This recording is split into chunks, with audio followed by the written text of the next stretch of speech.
Hashtag roommates.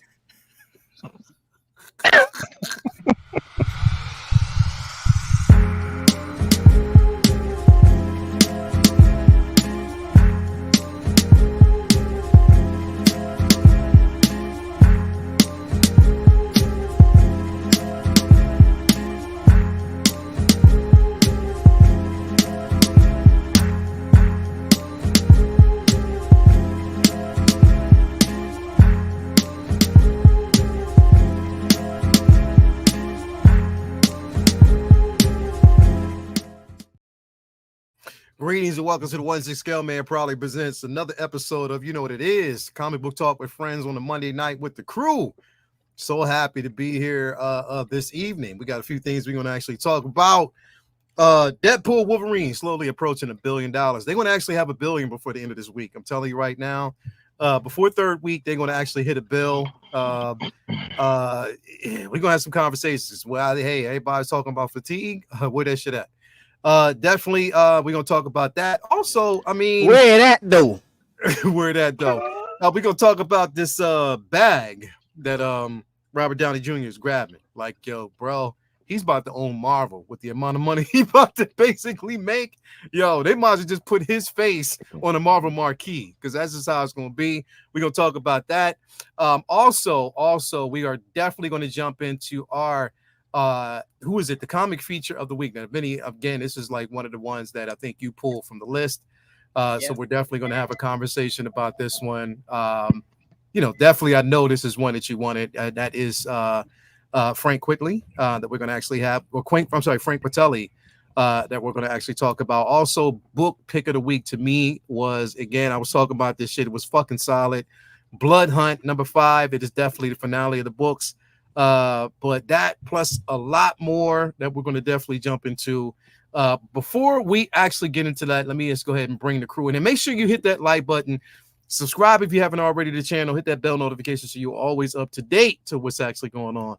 But before we actually jump on in, let me just introduce the crew, make sure we got everybody in here. What's going on? And we got another special guest. We got Calvin in the office. He just said, yo, let me just stop through and get educated real quick. So definitely thank you for being here, brother. As always, I'm gonna be real low key. I'm gonna just sit back, shut the fuck up, and just try to absorb some shit. My favorite pupil. Do what I do best. Word, bro. Thank you for being here, Benny. What's going on with you, bro? How you doing today, man? Muted, bro. I think you're muted. My bad. Chill weekend. Spent some time with the fams. Cut off some stuff around the house. Going away next week, so we're just getting, affairs in order for that. So excited for that. I did want to tell you something. I mentioned briefly, like in one of the group chats, like a few weeks ago. But I'm real excited for something that came in. As you know, I'm a big, huge Todd McFarlane fan, and he goes back all the way back to the first comic I ever remember. I mean, it's possible I had one as a toddler or something, but as a kid, and I was like 11, 12 years old, something like that, picked up Amazing Spider-Man 323 with my pops at 7-Eleven. We talk about that kind of like background often, and it was this cover here. Now, McFarlane, Now, McFarlane has started releasing some figures based off famous comic book covers of his. So I seen this drop, a pre-order drop a few weeks ago, and I could not resist. Yo, it's no hot toy, but yo, look at this shit, bro. Oh shit! Oh yeah, is it the Diamond Select? Yeah, man. Look, it's based on iconic covers. Yeah, so I seen this, and I was just like, this motherfucker made this just for me. Like, you know what I mean? Like this isn't one of his most famous covers. It's just important to me. So, like, I was surprised that was included. So of careful, man. That's a gateway. That's a gateway figure right there. Yeah, man. It is. Of course, I wanted to have a Spidey to go with it, and he did one that was based off this cover. Wow, there you go. Yeah, man. 301. So I had to grab that. So this came in today, so I was excited about that, man. Oh, my bad, Bloomer. My bad. But yo, these aren't very, very expensive though, so I would definitely grab some of those. But that's anyway, $45. Yeah, so it was very reasonable. It's like I said, it's no Hot Toys, but it was that's an iconic cover to me. Very important. One of the first, the first comic I remember ever getting, and that started all this shit. So Hell yeah. yeah. So Hell yeah, bro. yeah. Other than that, doing good, man. Looking forward to the show. We got a lot to break down. We'll be talking about a phenomenal artist and lots of cool movie news and show news and records abundance for industry that's fatigued and dead. Yeah, we're gonna definitely talk about that, bro, because we I think you touched on this about a year ago when we start talking about the comic book fatigue and what people were talking about the comic book movie fatigue. We're gonna jump into that because that definitely is, there was a few people talking about it today, and then I kind of wanted to really harp on that because they made some really dope points. But yeah, I don't know where that fatigue is at. Jake, what's going on with you, bro? How you doing, man? I am tired as a son of a bitch, but I'm here and I'm ready. I'm pumped, a little slap happy. I went to work and then still came straight slapping, home. huh? Oh, I'm still slapping booty cheeks. Yeah. And came home, mowed this lawn. You buy a house and you're like, oh, awesome, man. You get yourself that yard, and then you're paying for it again in labor because I mowed the yard. No euphemism, trimmed the hedges, trimmed all the bushes, and I'm tired. So you should have hired Vinny. You gotta hire Vinny. That's his job, bro. That's my main job. Business. That's his main business. I'll pay for transportation if you come to do that, man. I don't want to. I have you looking right, bro. I have you looking right. Yeah, bro. Hey, you pull all those weeds, and I'll give you a hot toy. I don't care. Say word. Thank you for being here, bro. I heard on his company site, all you gotta do is offer Vinny like 2 cans of spinach. And he get going. Oh, Vinny, I also did this for you. I changed up strong my to the finish. I was going to bring it up. Very impressive. I have mine in the living room in the bookshelf. I don't have them in this room, so they're not as presentable. But I definitely love the layout, man. That's what's up. Yeah, man. Motherfuckers gotta be bragging about your shit, though, man. Fuck that. I mean, you got your shit in the back too, bro. Nah, bro. You got the fucking Hall of Mirrors and shit. You got like 50 details. You got IKEA. Stop. They ain't got nothing to do with it, bro. I'm trying to have my books. I want to have my books out, bro, but I can't because down here I just can't. I don't have the space for it. We'll make some space though, bro. You already know how. Let me show you my slabs. See, nope. Anyway, we got Negro Pool in the building. What's going on with you, brother? What is going on, everybody out there in the chat? Happy Monday. Hope you guys had a wonderful weekend. Your boy is enjoying himself on this wonderful Monday with his brothers in the chat and brothers on the panel. So, man, very excited to talk some pop culture tonight. Leo acting a fool back there. Y'all hear him not being able to breathe. I can't. Like, if they only knew what happened behind the scenes early before we jumped on, bro, that shit was so funny. That shit was funny. You don't have to subscribe to my OnlyFans at Super Thick. That's 5 S's, 3 U's, and 3 P's per thick. And that's 5 C's on thick as well. No K. Go follow me. You'll see that content there. Thank you for being here, brother. As always. Gotta pay the bills somehow. Gotta pay them bills, bro. You know how it is. And ladies and gentlemen, we got a low key in the building. Is he on a plane? He's going to stop through. Nah, he's inside of his truck. Oh, okay. But that thing is space age looking. Yeah, bro. He in a Millennium Falcon, it look like. It is, bro. Han Brolo. Yeah. Han Brolo. So I'm in Costa Mesa in Orange County, about 20 minutes from Disneyland. And I'm just sitting here witnessing the housewives of Orange County in real time. Girl walking the dog got loose. She's sitting there screaming, losing her shit, but never once got off the phone. No cars are coming down this road, and she didn't even go get the dog. She gonna just say, "Come here, dog." Look at her ass like, "Peace." Took off. I'm just stuck on my window like, I'm like, go get the damn dog. That's my chance. Let's go and get the dog. I'm tired of eating quinoa salads. I mean, I want some real food. Yo, and thank you guys out there for Let's being go here. in. Definitely, man. You're pulling the one? he talk, he talk. Oh, he's at Carl's Jr. drive-through. Yeah, Carl Jr. John. Anyway, thank you guys out there for being here with us, man. Before we actually jump in here today, definitely want to give a shout out to the places where we actually get our, books as well as our figures from. Definitely it's worth pointing out this guy, Comic Relief and Comic Collectibles. Definitely, if you are looking for the comics of your choice, I mean, again, you just got a whole montage of books that you can actually choose from. On top of that, 1/6 scale, 1/12 scale, quarter scale, anything you're looking for, you got it. Just head on over there. If you want that 50% discount, all you got to do is smack that ass. You get that 50% off in-person discount. Definitely, man. But nah, if you're looking for it, you got it. Definitely head on over there. But you know what? If you haven't learned from yesterday's show, don't cancel your shit. Please. Just don't cancel your shit. If you ordered it, buy it. Plain and simple. And resell it later. I don't care. Then resell that shit later, man. Definitely, bro.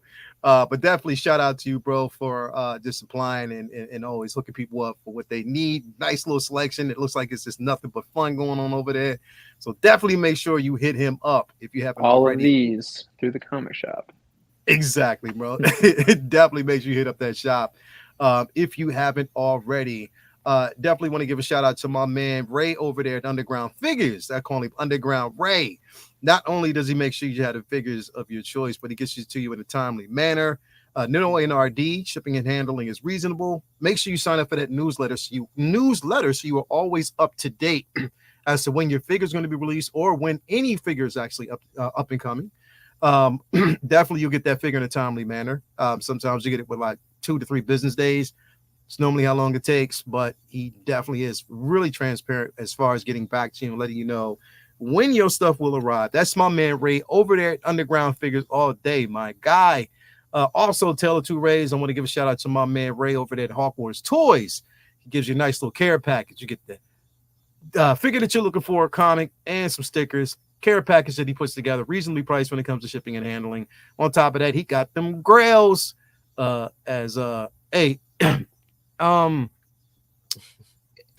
watch this. Do I see a blue and red Spidey up there, bro? Is that what I'm looking at right now? The By red, God, blue, you're right. I'm right there, Yeah. bro. Damn. Does that say available? I can't. It definitely is available, bro.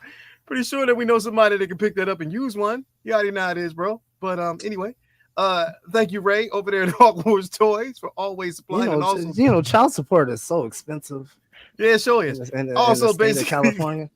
You ain't got no Just kids. kidding. Making sure, and also they proud sponsor Summer Madness going on, man. Thank you for always supporting. And last but not least, got to give a shout out to my man Brian Wong over there at Machu Case, Machu Space, man. If you are looking for a great display, just talk to Calvin. He can tell you what's up. He got 1 million of them. And he'll definitely let you know how They say Calvin doing a Strangers and Freaks side mission on GTA 5 right now. Yo. Anyway. You got to fight off them lot lizards, man. I don't know. What else to tell you? Gotta fight them off. Definitely, man. Anyway, thank you guys for definitely being here. Let's see who we got in the chat with us this evening. We got my man Malika Mabane in the building. WRNR Real Negro Radio is in the building. Thank you for being here, bro. We got my man Commander Green in the building. Thank you for being here. Jeffrey is here as well. Ren's Talent Tino is in the building. Thank you for being here, bro. As always, we got Cairo, the Black Leprechaun, is in the building. Thank you for being here, bro. Who else? We got Chuck G is in the building. We got Bruce Leroy's Glow is in the building. Impressive. Thank you for being here, bro. As always, we got Blazing Asian in the building. We got Docinator, aka the Booty King. He said, "Did someone say booty cheeks?" You already know, man. Thank you for being here, bro. As always, Put out the doc signal. You know what I mean? Booty cheeks, bro. The light. You already know. We got Marlon 2745 is in the building. Thank you for being here. Renato Bernal's in here. Thank you for being here with us. Zinzan is in here with us as well. Thank you for being here. Chuck G and Alan Toy Flicks is definitely in the building with us, man. We got Pedro. Let's see his picture, bro. Look at this boy, bro. Like, Come on, Pedro. He just don't let up, bro. He never does. We got Mark Lee in the building. Edar is in here with us as well, man. And it's gonna be a party. Yo, did y'all see before we actually jump in? Did y'all see the It was a video, it was an interview that Collider did with Ryan Reynolds and Levy, and they were talking about the conversation between him and Cavill, and they wanted to know how long it took to convince Cavill to come on board to be the Wolverine. And he said that actually that was the only cameo that they had of the actual movie. Like they called it cameo, but he said it took all of a 19-minute conversation, bro. Like literally back and forth. It was a 19-minute conversation. He was like, because it happened right after Ryan Reynolds was on some fuck shit, bro, because he said it was right after they made the announcement that he wasn't going to be the new Superman and they was picking up a new one at James Gunn and chose. He said right after the day after they hit up Cavill. Yo, was the 19 minutes Cavill saying, now, are you sure if I say yes, you won't change your mind? Yeah, bro. 19 Nah, minutes. bro, we're doing this. Yeah. He's like, nah, we're really doing this shit. And he said the conversation they threw in the pitch, they talked, Levy and all them talking, and within 19 minutes, he was like, yeah, I'm on board. Let's go. And they got him on to do it. And it was his mainly successful, probably one of the most talked about. And he was like, yo, there was nobody else that they thought. He's like, because there's not too many people they could think that could pick up the torch to play Wolverine. But he said for some reason when they thought about Cavill, it was just like the perfect choice, like the brawly look and stuff like that. So they wanted to do it. And they said when you come on board, you got to do the Hancock that you did on I was saying Mission Impossible. Yeah, bro. When he cocked his fist, he said you got to do it. Yep. He said it was important for him to do it. But he made it interesting. He was like, you know what? And they were talking about it, was like, well, would you think about, working with him? Do you think that he has a future in the MCU? Or and Levy didn't say nothing, but Ryan Reynolds was like, well, who said he was done? And just left it at that. Yeah, I mean, didn't say anything else. So who knows? But it's just, you can tell with this movie, bro, like they had a lot of fun bringing these motherfuckers in. Wesley Snipes, bro, did you see? There's this movement going around now that motherfuckers, bro, it's like, yo, fuck the new movie. Let's just bring in Wesley Snipes. Give him his Logan send off. Yeah, just give him a Logan send off. Let him do it, and they was like, "Fuck it," since that movie ain't gonna happen. And bro, Wesley Snipes puts on Instagram, y'all crazy. That's all he said. I'm 60 years old, man. I ain't doing that. He said, like, "What's up?" Like, yeah, he was like, "What's up, bro?" I'm telling you, that shit. It was funny as hell. But what do y'all Old think? Man Blade. Would y'all be on board if Wesley Snipes and Marvel came to an agreement to do one more film? Would y'all be on board for that? Oh, 100%. It'd be so fucked up. You tell me you wouldn't watch it though. You just say you wouldn't watch it. Exactly. I would feel bad as I watched it. I'd be like, damn. I mean, damn. Because it's like, it was fucked up. It's such a no-brainer. Like, everybody's wanted another Blade for how many years?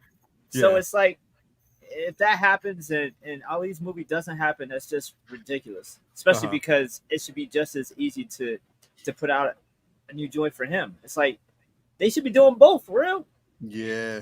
Daywalker will have a whole new meaning when he's got one of those little walkers to help him get around. Yeah. It's okay. I have a feeling like tennis balls. Yeah, but maybe you know what? Maybe if they give him enough money, he won't care that they'll make it about his daughter. You never know. Plus, man, Jessica Biel back. Some sort of actual send off in the MCU would be nice if they wouldn't go that route. But actually, since it's canon now in the MCU that Blade is now past, at least we know to this point, it looks like they're still going to go that route of Mahershala.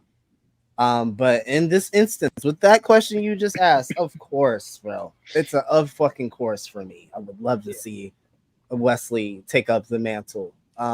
It's just that is like where that is, and then where we actually exist right now is such a hard thing to like reconcile with. But I'm hopeful that they actually get it done. Whatever the character needs to be done properly in this new MCU phase, this phase that they're in.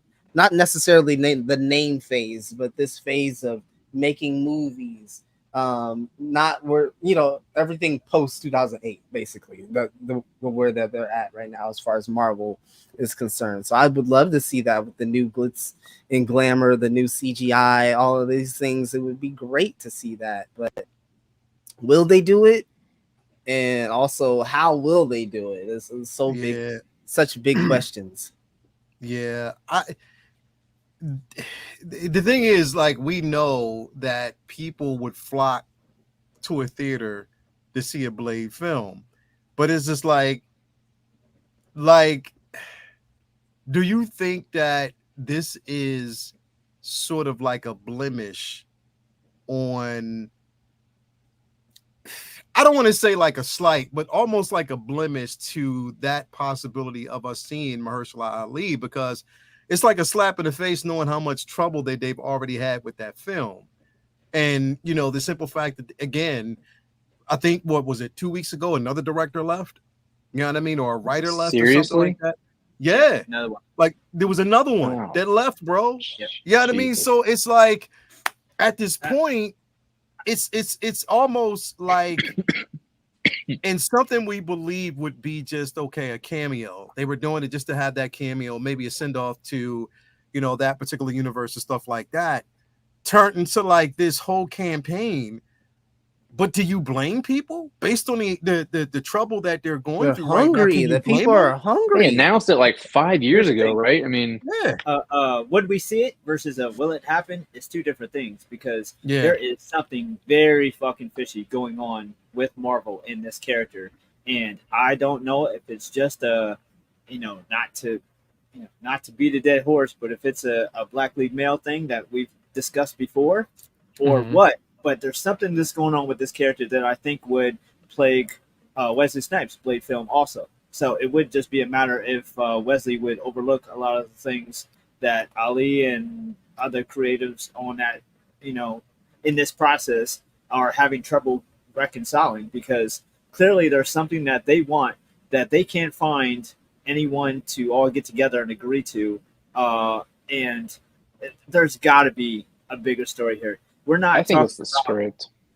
But yeah, Jake, what is it in the script that is so I remember that no one can get together and be like, all right, cool, let's just do this. It's got to be. I mean, because we've heard rumors about it being about his daughter and being about a whole bunch of other stuff that I don't want to allude to because I don't know if it's real or not. But I just remember hearing like it's simply about Blade killing vampires, and I don't think that it's realistic that we get a formation of Midnight Suns. I don't think it's realistic that they make a movie, finally make another Blade movie and make it about anyone else but Blade.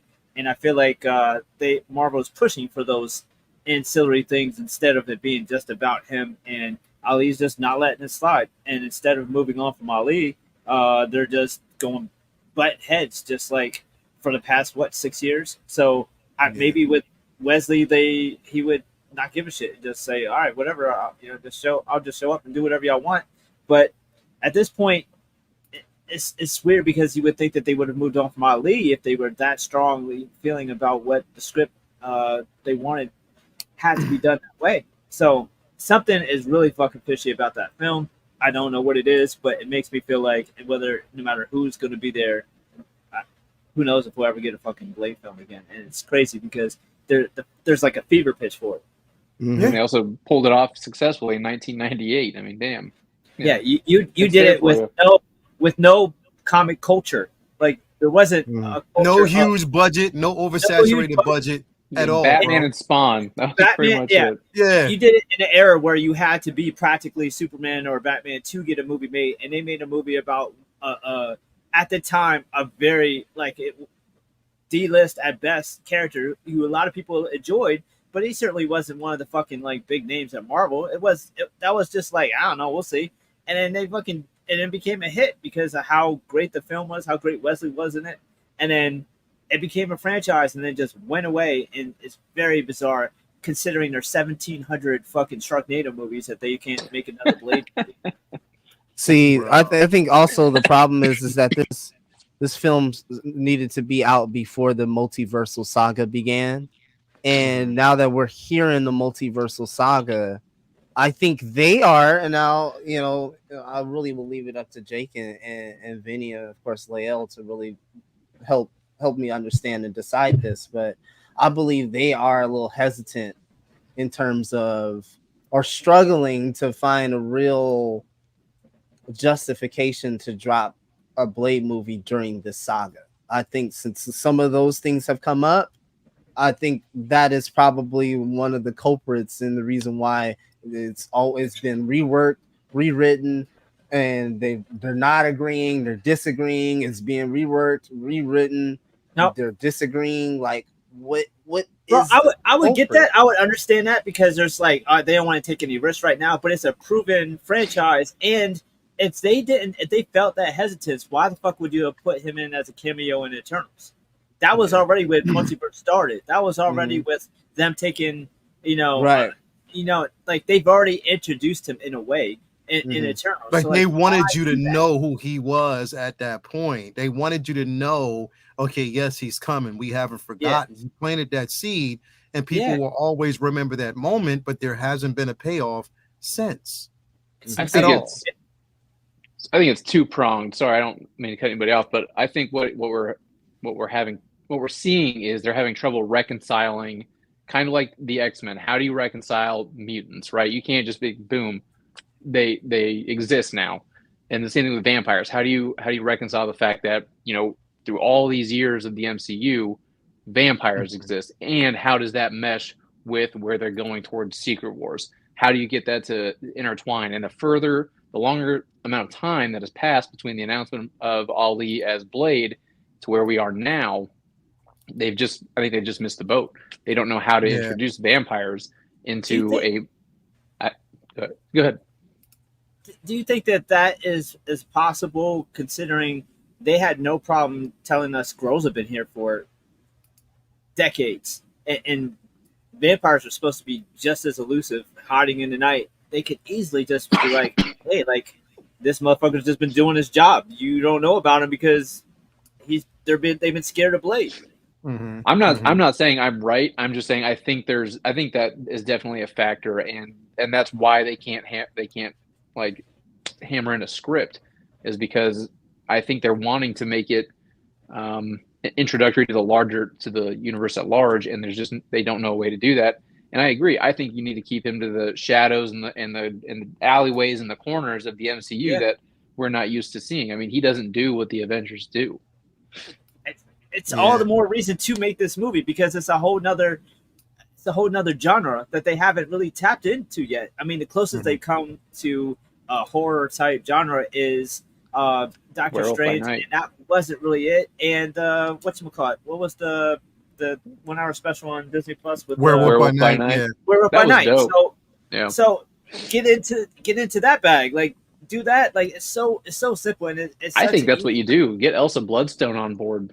Yeah, bro. I've been waiting for that fucking character for the longest time. Yeah, bro. You could have your whole like monster sect of. I mean, that's been another introduce thing. Swamp Thing. Yeah, that's been a whole or Man Thing. Sorry, it's a strategy. Yeah, it's been a strategy of Marvel from day one. It's like, all right, here's Guardians, our Star Wars of Marvel, and here's Ant-Man, our comedy of Marvel, and here's so on and so forth. And it's just like, why it just is baffling, because there's no one saying, oh, that wouldn't work. Everyone's saying, all right, come on. They're tripping over their own feet. This is bizarre. I think the silver lining we can look at with Deadpool and Wolverine, though, is that it introduces another facet to the MCU, where we now have this R-rated movie in the MCU. And I think partly it could be that, well, how do we make this family friendly? How do we make this a 4-quadrant film that appeals to everybody, like Iron Man and Thor? And now Deadpool and Wolverine just taught the MCU about to cross $1 billion. You don't have to do a 4-quadrant film. Just put out something people want to see. All you have to do is keep sex out. No one cares about violence. Well, then I won't see it. I mean, it's not going to be, under the skin. What do you want? I mean, it's just Under not the going to be skin. that. But they knew all they had to do was do the Deadpool formula and just leave out the sex scenes. And parents will bring their kids to a movie that has gratuitous violence God and bless America. but not but a nipple and we're out. That movie would have made All $500. right, let's get Leo canceled. Bro, I just, the thing is, it's been, and that is a thought that, maybe like they were trying to do whatever was needed or wanted to see the success of Deadpool and of Wolverine, just to see if an R-rated film would, again, coming from Disney's, wheelhouse, if it would be as successful. But I'm like, well, you've already tipped the scale with that in so many other different ways. And you made this announcement, so you had the confidence, like what, 5-7 years ago now, you had the confidence, to say that you wanted to do this film. So you already knew that, number one, the audience was going to want an R-rated film. They wanted an R-rated version. They were used to having the Blade, their cinematic version of Blade. Now you're taking that on board. The biggest concern was, okay, if you're taking that on board, is it going to be an R-rated film? Okay, now that you've realized that, you understand that it is achievable, but bro, like, it's becoming a laughing stock now. Like, that franchise is such an amazing franchise, and now it's become more of a laughing stock than anything, because it's always in the news about, okay, here today, gone tomorrow. There's never one fucking director that can actually hang on board with it. The daggone script has changed hands so many daggone times. Mahershala Ali wasn't happy about it. The man's like, he's 50 what, right? He's 50 right now. Or He's in his 50s. They passing that shit off like a goddamn relay baton. Yeah, bro. It could be that because the Eternals wasn't received very well either, that they were going to have Dane Whitman's Black Knight be a part of it, and because that didn't pan out the way they were hoping, that they were just like, well, now we got to rewrite our Blade, or we got to rethink Blade. It was kind of ridiculous anyway for Black Knight to be a part of Eternals. Yeah, I honestly don't understand how the two really correlate at all. Anyway. Really, Blade and Black Knight don't really make sense either, but I guess it's just that movie was one big let's see. Yeah. It was just the Ebony Blade. Yeah, it must be, and that's how they use it to tie in. But where would Blade, again, I guess him being around for as long as he has been, they wanted to tie that in. And again, remember they wanted, the original script to Blade was to make it more of a period piece, from what we understood. That's what they were trying to do. So now that we know, that they've gone past or beyond that shit, it's like, where do we go now? You know what I mean? Like, well, now that I think about it, I mean, you could take the Ebony Blade, which is supposed to date back to Arthurian times, right? And then Blade's history with Dracula and vampires, Vlad the Impaler. I could actually see how those two converge now. I never gave it any thought, but now I go, well, shit, that actually could be kind of cool. Well, we'll probably never know. Yeah. Yeah, definitely we'll probably never know, man. But again, I'm just hoping that, eventually they can get their shit together and make this fucking shit happen, bro. Because again, or because motherfuckers right now are screaming for Blade, bro. They're screaming for Wesley Snipes back. You know what I mean, bro? When we were in the theater, everybody was hyped for it. If you see the reactions all over the internet and YouTube, they were happy for it. You know what I mean? Come on, man. Like, let's make this shit happen, bro. Let's stop fucking. We all want to see it. Yeah, like we want to see the fucking movie, man. Let's just make it happen and just stop bullshitting about it. You know what I mean? Let's just make it work. But they're scared to make a Blade movie, but yet Agatha, full steam ahead. Yeah, they finished that shit, and that's just gonna be released soon. You know what I mean? Like, that's what I'm saying, bro. That's why I was like, it's such bullshit when they talk about what fans want, what fans don't want. Yo, if they want to do something, it's getting done. Nobody said, there was no petition, there was no outcry, like there was no huge fucking, I hope Agatha gets a spin-off movement. No, they just felt like doing it and it got done. If they wanted to one make catchy song in WandaVision. Yeah. Exactly. Nobody asked for that shit except for maybe Catherine Hahn. Like, it's gonna be, I'm gonna watch it, but come on now. Like, everyone's asking for Blade and they're like, oh, we don't know. We're not sure. Like, they wanted to do it, it had been already done 5 years ago. Yeah, there's no way they didn't have a script to pitch to Mahershala Ali before he even agreed. I mean, this guy's an Academy Award-winning actor. There's no way they were just like, "Hey, want to be Blade?" And he was like, "Fuck yeah, I do." Yeah, it wasn't a Ryan He was Reynolds like, "Show me a text. script." Yeah. Nah. They had a whole fucking Hall H presentation about this motherfucker, bro. Yep. Like you made him Hats made. Yeah, bro. Hats made and everything. Like you literally made him the highlight at that point. So why they're bouncing beyond that and going a totally different route, I don't know, but fuck it. Here's Jason the Aaron. Oh, sorry. Jason Aaron did a pretty decent Avengers run where Blade was a member of the Avengers. I mean, you can do it. Yeah. And he fit right in. Yeah. It made sense. I don't know. It just feels like, again, what we've been talking about for the longest time is a fear factor, bro. It's either a fear factor or you just have a whole bunch of fucking execs that just keep getting in the way. They don't want to move out the way. They don't want to give room for the creatives. Bro, I can only imagine how many dope ass scripts passed their hands and they just said, fuck it, no, we want to do something different. Yeah, Blazing's right. It feels like the Spawn tribulations of being 20, 30 years and just every little bit of news is just, it's bullshit. It's never really getting made. To be fair, I don't want to see Todd McFarlane direct a Spawn movie, though. Don't worry, we won't. He's been talking about that movie since '84. Like we saw Frank Miller do The Spirit. I mean, I don't think we need to see McFarlane. He'll be talking about that movie when he's 90 years old. Soon, like it's never coming.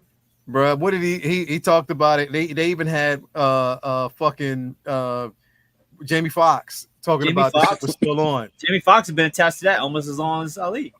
Been attached to this. Pretty much. So you already know. Mark Lee said recast T'Challa. Yeah. Tell me about it. Yeah, that's they found a way. I mean, his son, right? Yeah. I'm not trying to wait another 20 years for his son to grow up, though.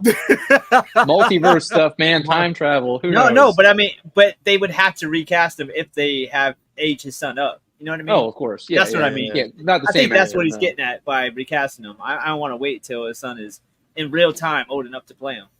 Yeah, definitely nah. Anyway, we'll see, man. Like we'll definitely see, great. man. Moving on, Vinny. Like I said, I mean, I know you brought this up. It was one that was on the list. Quitelli himself, man. Brilliant. I don't think I've ever heard anyone say his last name. I think it's quietly.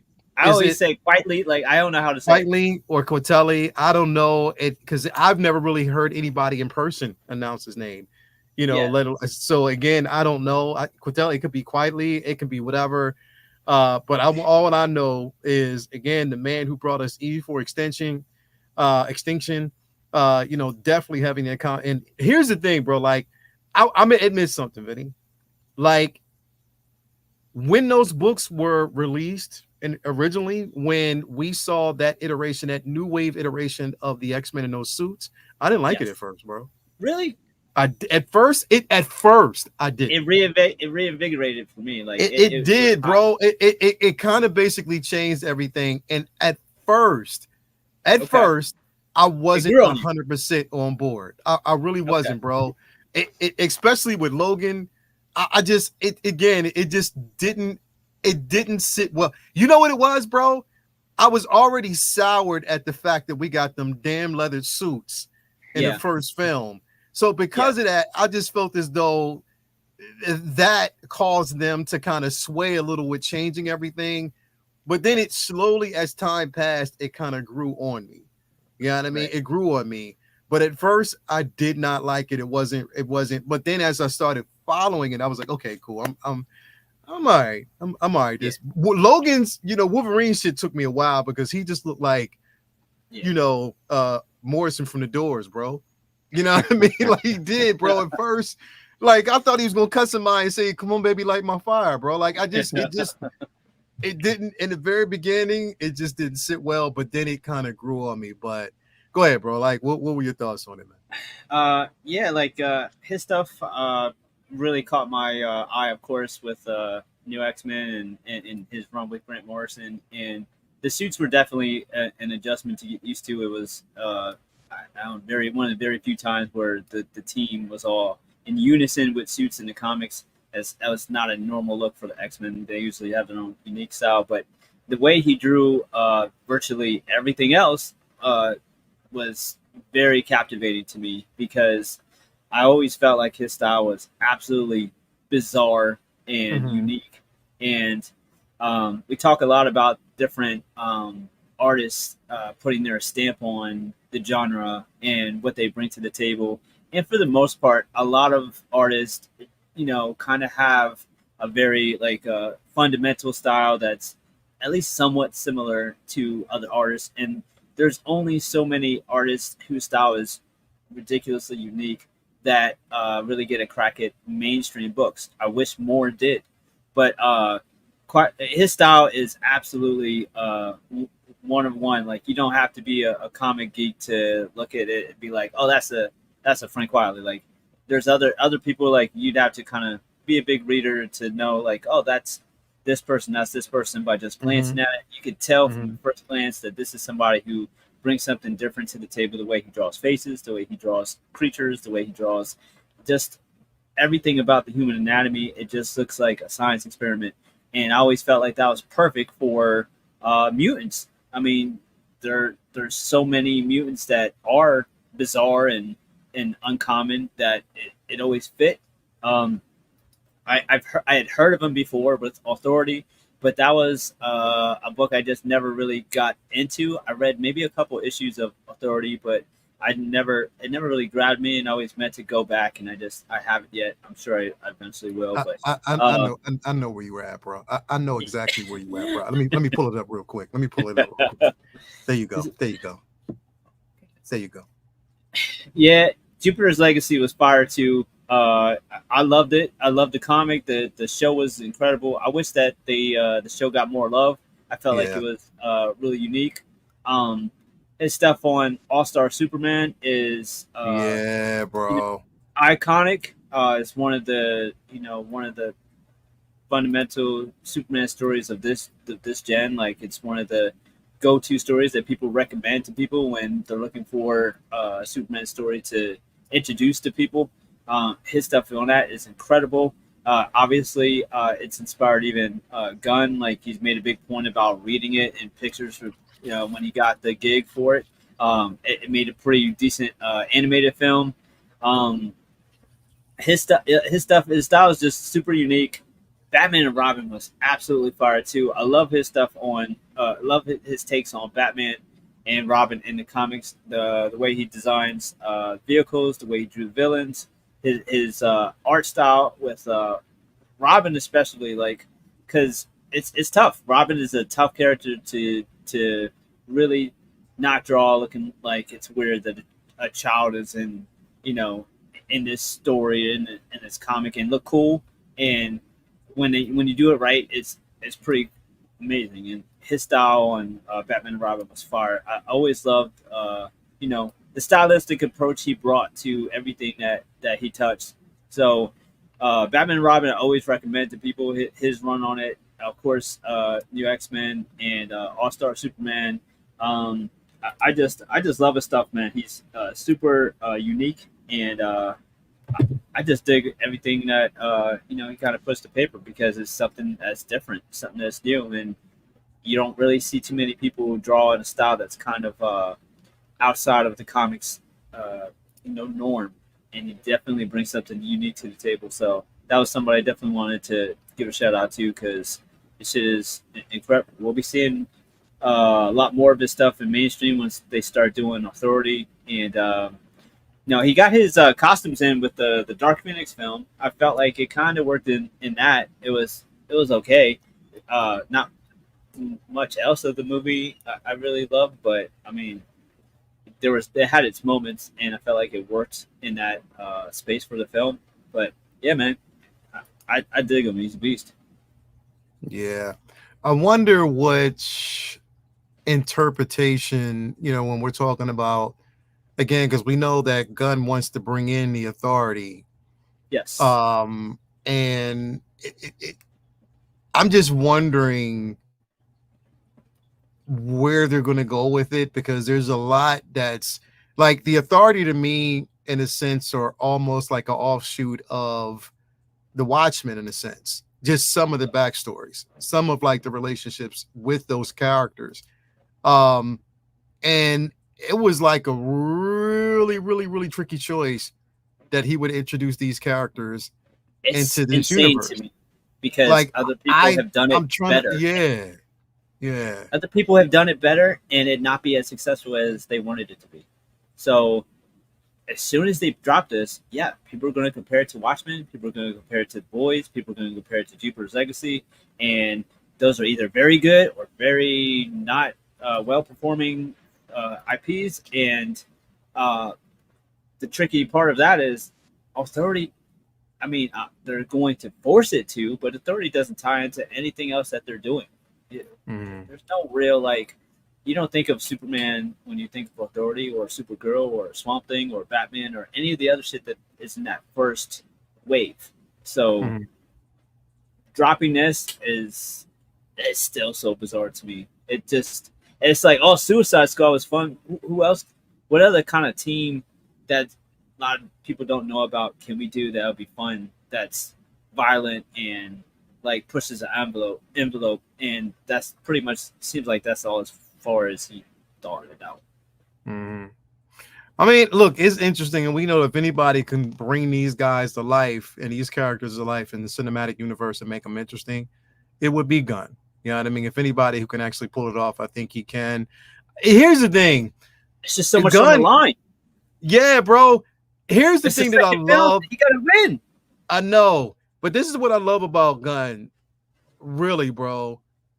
And why I think that Marvel should have took this cue from him, bro, is the fact that the motherfucker takes risks, bro. He's like, fuck it. I just want to do something completely different. And I appreciate that. I appreciate the simple fact that he just... What'd you say? Marvel does too. Yeah, but if it wasn't for Gunn, we wouldn't have got fucking characters like bro, there's no fucking way that we would have got the Guardians the way we actually had them. You know what I mean? I think what's happening is he did have a lot of like Feige's ear and did recommend a lot of things and did have input. And when he suggested shit like that, I think that Feige listened. And now when they make risky decisions and they don't work out, now they're gun shy because since he's been gone, they've made risky decisions. Like Eternals is a risky ass decision, as not a layup. And when it didn't work, now look at them. Now they don't know what to do. The Eternals, here's the thing, and I will always say this, bro. And I don't know if anybody agrees, but the Eternals would have worked better if you would have never tied them into the multiverse. If you wouldn't have tied them into this whole multiverse saga, I think they would have worked better. Not in this particular franchise. And if they would have been fleshed out a totally different way. Now you're trying to clean up what you started out with, you know, Captain America, Brave New World. And again, I'm scared of it. Look, I think I can't wait to see the fucking movie, but I just don't. I hope they don't fucking fumble, bro. I just hope they don't fucking. Me too, because it feels like a pitfall to get tripped up before they even get rolling. I want to see them win. Yeah, me too, bro. I definitely. We know that Superman the movie is done. Mm-hmm. That movie is done. Superman Legacy is done.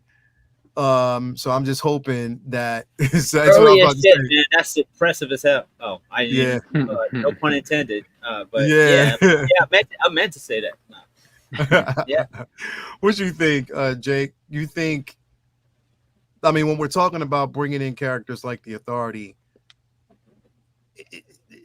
Gunn's gut, he's dope with that. But bro, if we're talking about like really obscure, like this is as obscure as it comes. You know what I mean? Yeah. Because nobody, I mean, us as readers would know and how they tie in, but not too many people know about these fucking characters, bro. I'm not even that well versed on them, to be honest. It's just that's a blind spot for me in the Superman mythology, and I'm okay with it. But I don't know if you guys ever saw that animated movie called Superman versus the Elite. Did you ever see that? My favorite Superman, it's one of my favorite Superman things that has ever been done. Same. It's so damn good. And I think the Elite were kind of borrowing, because that's what made me actually want to look into the Authority, was that because it seemed like that the Elite were more taking their inspiration from the Authority team. And so Gunn's a master at taking these low level nobody heroes that no one knows about and retooling them and reimagining them into something that just fits the overall vibe of his movie. He's good at working them in thematically. He's good at working them in visually. They add either a visual flair or they're just kind of congruent with everything else he's doing, and everything that we're seeing from behind the scenes photos. I mean, I don't see how this doesn't work. We saw what he did with Suicide Squad. We saw what he did with Peacemaker. This guy really knows how to work outside the lines and outside of the confines of what we would normally think of your typical comic book movie. So I'm very much looking forward to this. I know there's hubbub about the suit, but to be honest, I always thought just the overall silhouette of Corrin Sweat in that suit actually looked a little bit like Frank Quietly's Superman to me. Just kind of this. He's not, because Quietly doesn't do super defined musculature. I mean, he's just a hunky, like hulky guy. You don't really see the deltoids, popping from the biceps, and that's kind of how it looks like Corrin Sweat's suit does. And so, bring it back to Quietly, I think the guy's a phenomenal artist. I think he's completely an unsung hero in the comics realm, and the guy has done so much good work. Things that just don't go unnoticed, or he goes uncredited for. And I think that's somebody people should definitely be looking out for. And I will second Vinny. I think Jupiter's Circle and Jupiter's Legacy are both fantastic reads. And do not judge the Netflix. Don't judge it by the Netflix show. That was god awful. Had potential, but it could have been better. I was very hopeful. Yeah, it could have definitely been better, but they fumbled the bag without trying to, again, not giving it a second season, but then not. And again, we know how fucking Netflix works, bro. They don't even promote their own shit. You know what I mean? Buried it quick. They buried it real quick. Yeah. Sorry. Go ahead. No. I felt like Bloomer there. I just had to get this thought out. The one thing I never liked that Quietly did, as far as design wise, is I never liked the cat look to Beast. Never dug that design. I understood it. I got the kickback on it, but I just didn't like the feline look. It felt, I don't know. I just never dug it. Yeah. It's I heard though, Gunn, I just got breaking news. Gunn did pick up the rights. We thought this film wasn't going to actually get released. But he did pick up the rights to do, Negro Please by Calvin and Second Brother. So definitely he did pick up the rights. This movie is going to be dropping sometime. Calvin, I didn't know you grew your hair out like that. It looks good. Where my check at? That's what I want to know. If that's the case. They got my man Second Brother looking like a goddamn chia pet. This is fucking crazy. Not they. That's Mr. Rockwell right here. That's his work. So definitely coming soon to a theater near you. But in all jokes aside, though, I think quietly or Quitelli or however his work is incredible, but I do agree, bro. It took me a while to really get on board with his direction, but what sold me was literally E for Extinction, bro. I was like, okay, I'm in. That to me, bro, was one of the best books and most tragic books I've fucking ever read. But that's when I was like, yo, now we're talking. That's when it's the warm up for it. But again, is that the one that introduced Cassandra Nova? Sorry, Cassandra Nova. Yeah. Okay, yeah. I thought so. Hell yeah. Nick has mentioned writers before. When we get to start covering writers, I can't wait to dig into Morrison because between his work, let's do that next week. Let's do that next week, bro. With his work with Porter on JLA and Quietly on this, I mean, the man can do team books. He could do solos like that. Yeah, we'll get into it. I believe we got shades of that in the X-Men 97, right? E for Extinction. Saw some but they of that. Yeah, I know. Shades of it. They took elements. Yeah, what made it good. They took elements from it, but they made it more of a Bastion story than whatever. And I thought it would have been an opportunity. What's that? They're trying to take those like top 5 or like 10, because there's so many of them. X-Men stories, and they're trying to just like weave it so it's like one like That's what scares me, bro. That's what scares me Mm-hmm. because so So they're many. trying to do too many of those big tentpole stories. It's Batman and Superman did it. X-Men '97 did it. Deadpool and Wolverine did it. They take like these iconic moments from big stories and they just cherry pick, and and they're amazing fan service for like when you're watching it. Oh, it's this such and such, but then you kind of lose your opportunity to like have a whole film that's injustice or you know, Right. for extinction. Like you lose that opportunity to get fleshed out because they can easily say, yeah, we already did that. But like you did it for like a quick. Like, Yeah, it hey, doesn't rule it out, but it doesn't make you feel optimistic that it will be done in its serious light, you know. Right. Like I they get- won't I get revisit what it and tell it fully. Yeah. Yep. Yeah, definitely. So I got a question. So for the layman representative here, the authority, who are they? Don't know.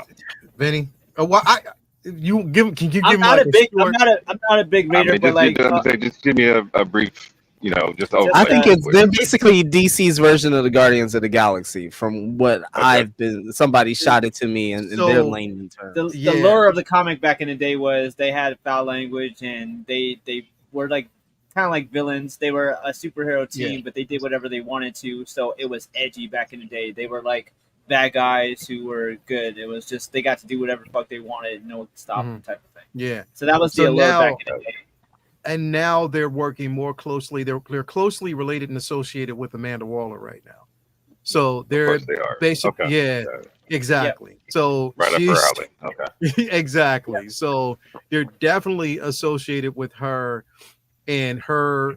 Again, when even like there was a book where there was a misappropriated funds, and they were wondering why the authority were like major role players and how they basically had the secrets of the JLA, of whatever, and it was because they were being fed information from Amanda Waller and stolen documents that she actually gotten from Batman, and she used that with the authority to kind of it was some bullshit. And on top of that, they tried to frame Superman. It was a lot, and now it's just it's how they're going to bring this shit in though here is just interesting. I'm just trying to figure out how the fuck this is going to work, but I'm just leaving it to James Gunn.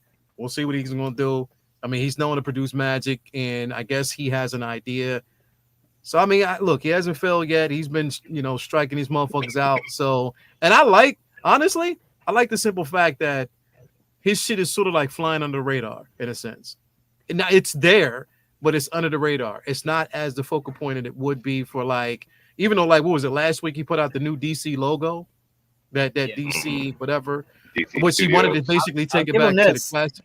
I'll give him this. As much as that man was on Twitter for like the whole higher period of his Yeah. inauguration at DC, it goes to show just how much work he can get done when he puts down his phone because they're rap. Like, Yeah, he rapped that fucking his film superpower is being able to stay on social media and just get tons of productivity done. Because put it like this, let's compare it. Superman Legacy or whatever is rap, and they have a whole year to work on post. Fantastic Four is due out a week later, and they haven't even started shooting yet. Nah. Didn't they start last week? Or they just Yeah, Right they after. just started. Yeah. Right I after found that. out that sizzle reel wasn't actual footage. Last Monday. Was that actual footage, or was that just like a teaser they put together? was 'Cause a I heard that they're just starting. No, So they hadn't it- shot anything apparently. They Yeah, didn't so- shoot anything. They just put together. They had a snippet. snippet. They did have that. They did give us like a little mini trailer. They did have something on, but it looked like it was just something they threw together real quick. Yeah, It was well done for what we got, but Yeah. it was clearly just getting started. pre-production stuff. Yeah, and Yeah. so James has like a whole year to work on post. Like that's a lot of time to be able to take your time and do it right. So And I gotta reshoots, give him too. that. Yeah, and reshoots too, all that stuff. So as much as there's been kind of like a mixed bag of reactions to some of the on-sets, pics that have leaked. I mean, there's a lot of time to fix whatever issues there are. So you can't talk about a Like deadline. Guy Gardner's hair, didn't he? I mean, maybe that's part of post. Said Yeah, part of see- post. CGI into a red. Oh, Get that suit to fit right. Yeah, we can tell the mocap listen. dots on it. The mocap, yeah, mocap the mo, mocap the mo cut. Bro, God bro, damn. can you imagine if they mocap that shit and then you get one of them fucking moments where they give us that out of sync shot that we got on the Flash where he turned his head, but if you could tell it was Just fucking go the other CG. way. Yeah, bro, it's fucking dumb, bro. No. Anyway, we just gotta wait and see. I want to jump into this really quick though, too. You know, again, while we talk about while we're on the roll here, again, you already know what it is, man. Look, this fucking movie is not stopping, like literally not stopping, bro. When I say not stopping, me and Toya went and saw it again on Saturday, and it was still packed. It was, bro, Vinny, it was packed in the fucking theater, bro. It was packed. Later. I couldn't believe that shit, bro. It was fucking packed. And I was like, wait, what? What was, even though Vinny, it was a smaller theater, of course, but it was still packed. Motherfuckers was almost all the way up to the front fucking seat. You know, the first row. And I was like, yo, people are really flocking in to see this movie. But we talked about this before, like, when you talk about fatigue, this is a testament that they're not fatigued, like we've been saying. They just want a well-written fucking film. They want something that's entertaining. They want to bring us back to that space where, and here's the thing, in Watch the Six, you know how much Jake, you know how much as I fucking hate Thor: Love and Thunder. This is how you inject comedy in a film, and it's meaningful and it makes sense to this character. That's how you do it. Like, this is how you fucking do it. You don't fuck around and do something to a character that's beloved and just inject that shit in and be like, yo, where did this shit? You knew what you were getting into when you went and saw a fucking Dead. And it's, bro, I was going into it, Vinny. I was like, when we saw it, I was going into it like, yo, this is going to be oversaturated with jokes. I'm just hoping. But they fucking stuck the landing. The shit. Fucking baby knife, bro. Yo, there's more serious scenes in Deadpool and Wolverine than the Thor movie about his dying cancer-riddled girlfriend. Yeah. I want to clear something up. I will never defend Thor: Love and Thunder as a film. I want to put that out there. I'm not an apologist for that movie. It's a great figure. He's like, They make there's great products.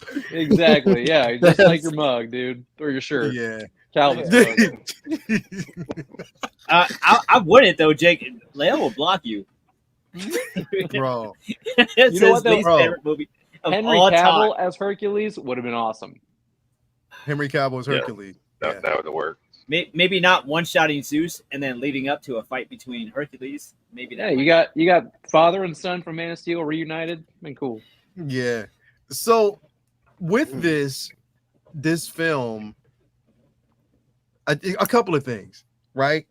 This film is about to reach $1 billion. Probably to get there by what? You think Thursday, Friday, possibly? Shit, maybe Wednesday. As what is doing right now, it's like what, 840 or something already. 840 million right now. I say give it next Sunday. It'll have it, bro. By Kids next aren't Sunday? back in school yet. Yeah. They starting to some. We over here starting, but Some went back this Monday. So not they're going after school. Earlier and earlier every year. Yeah, early and fucking earlier every damn year. But this movie, like literally, it took me because again, I processed it the first time. Second time I went and saw it, and I was like, okay, it makes sense, and it was really good for me to separate this film from the intentional idea that it would have actually connected to the MCU. And I'm so glad that I separated it, and it was just basically a goodbye, farewell to the Fox universe. The way they did it was really good. But bro, they about to break $1 billion fucking dollars, bro. And if any, even though I'm not ready to basically say, and Bloomer, I'm gonna go to Bloomer first. Even though I'm not ready to basically say that this is a Toya, bro, even Toya loved it. Like she does not like Deadpool at all. She didn't like the first film. She didn't like the second. This film, she fucking loved, bro. Like she loves it. But Bloomer, like, I'm not ready to say still because I think it's going to take more consistency for me to see and say, okay, that the MCU is back on stride. We're back in business and stuff like this. But I will say it's a great fucking start. It is a great fucking start as to what we could actually see. Do you think this is the potential for, again, this hits $1 billion. This would bode well for, do you think that this could help be an anchor for what we would see from future projects? It'd be an anchor, what I mean by that is an anchor in a sense where people will be more motivated now to go back to the theater and see these fucking films. What do you think? I think this was a re-energizer for those who have already been following these movies since, their inception early on. And, this new phase this new era that we live in post 2008. Along with that, it's just been so many movies, so many characters, so many things to understand and rules to learn. So I can get it to a certain degree. How people could have felt a little bit turned off from some of the latest offerings, because at the end of the day, some of those latest offerings weren't that great. They didn't have that type of quality, that spark where people are just sharing their opinions, right out of the fucking theater. People are playing the soundtracks. I'm not sure if you've gone and look at your For You page on Instagram or any place that you may move around on the internet, but like all I can hear when I pull on my Instagram is bye. Yeah, bro. Everywhere it is, everywhere, bro. Where the fucking songs back on the top 10 charts, bro. Yeah. I'm like, what? I think it's a legit 24-year-old song. This shit got me back in high school. Bro. That shit came out when I was, I think, a junior in high school. That shit's right back. I was 6. Bro, this is bumping on the radio, dude. I've literally found photos of young Jake dressed in white with NSYNC posters with spiky hair, bro. I found it. I did find it. I found the picture. Justin Timberlake's then? Yep. I found it. I'm waiting to see how far you dug. He got the frosty tips, the frosty spike tips, bro. My dad told me it would look blonde. I dug up the photos, bro. I got proof. Show me the receipts. He said, things where it didn't happen. Toya said, I did the dance yesterday. She did. She literally did, bro. Oh, everybody. You got to get her a Lady Deadpool costume, bro. Hey, bro. If you'd have been in the theater, bro, when that movie dropped, when it came on, bro, in the very beginning, and that soundtrack dropped, like motherfuckers be like, hold my beer. Vinny was like, yo, hold my popcorn real quick, and he literally jumped out. Can you imagine Vinny doing the whole NSYNC bit? Like the whole head bop and everything. The whole head bop. He's stomping on the ground hard as hell and shit. Skating back and forth. What did y'all put in my spinach? Yeah. Yo. Like, what the fuck? Nah, but Jake, honestly, do you think with this movie, again, damn near almost breaking $1 billion, that it is energizing the franchise? Like, it is something that energizes the franchise. So because the thing is, bro, they were very fucking strategic with this. Release the film same weekend as fucking Comic-Con, San Diego Comic-Con, knowing that you're gonna have like a Hall H presentation, whatever, everything. Rollout. It was a fucking masterful rollout. The hell with the Hall H. That's only 6,000 people. We hit 120,000 people that hit the city, and for Comic-Con, so they knew the hype was gonna be there for the weekend. Bro, hype. Do you think that, Jake, this is definitely something that's energizing the franchise, bro? I want to say yes, but unfortunately, um, I don't know. I still think it's an uphill battle for Marvel. I think this is an outlier because you have two beloved characters. One Yeah. is an actor who's been in this role since the year 2000, and he's come back after we all thought after Logan it was done. Mhm. People love Reynolds as Deadpool. There were rumors of cameos out the ass. So I think that this is more of a perfect storm I agree. in this moment of in time because I mean, what comes after this? You got Sam Wilson as Captain America. Now, don't get me wrong, I love Sam as Cap. I love Sam Wilson in general, but I don't think he has the kind of fan base that these two characters do. And then, you know, what do you do after that? I mean, Shang-Chi doesn't have that. The Eternals don't have that. She-Hulk, Kate Bishop, none of them have the gravitas that these two characters have. Yeah, I that's the mean, these word. guys have the ability to put asses in seats. A lot of the Marvel roster right now, unfortunately, doesn't. And I hope that they turn it around. I hope that this at least gives people the notion or it gives them the inkling to be like, you know what? Wolverine or Deadpool and Wolverine was awesome. Let's go check out the next Marvel film. Yeah. And as long as they knock it out of the park, I think they can get some momentum behind them that way. But I don't think I think this is just the spark. Someone's got to keep it lit. Do you think? And I was thinking about this shit too because this movie was coming out a week prior is when we got the or a week before, a couple weeks before I believe is when we got the Captain America Brave New World trailer, right? Mm-hmm. So my question is, do you think that when they tested this particular film or when they got the treatment for this, they got it because remember when they were done right after the writer's strike, Ryan Reynolds went back, they put the finishing touches and they were done within about 2 weeks from the writer's strike. They were done.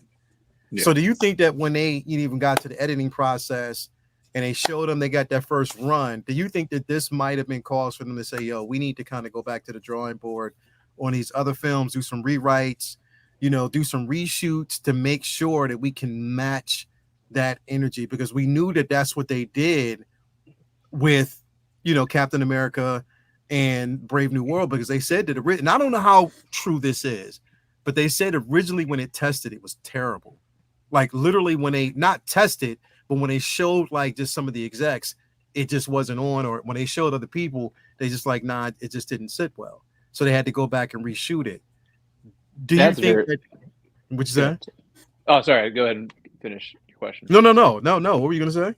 Oh, I think it's definitely possible. They looked at this one thing over here and they're like, holy shit, this thing is, this thing's off the chain. It rocks. And then we got the thing that's following it up and it's just not going to match. I think this one probably forced their hands to go back and look at the upcoming slate and go, how do we replicate this success? Because they knew they had a hit on their hand. There was no doubt about it. I don't think anybody sat here going, man, I don't know that this might flop. No one fucking thought that. This movie was never going to flop.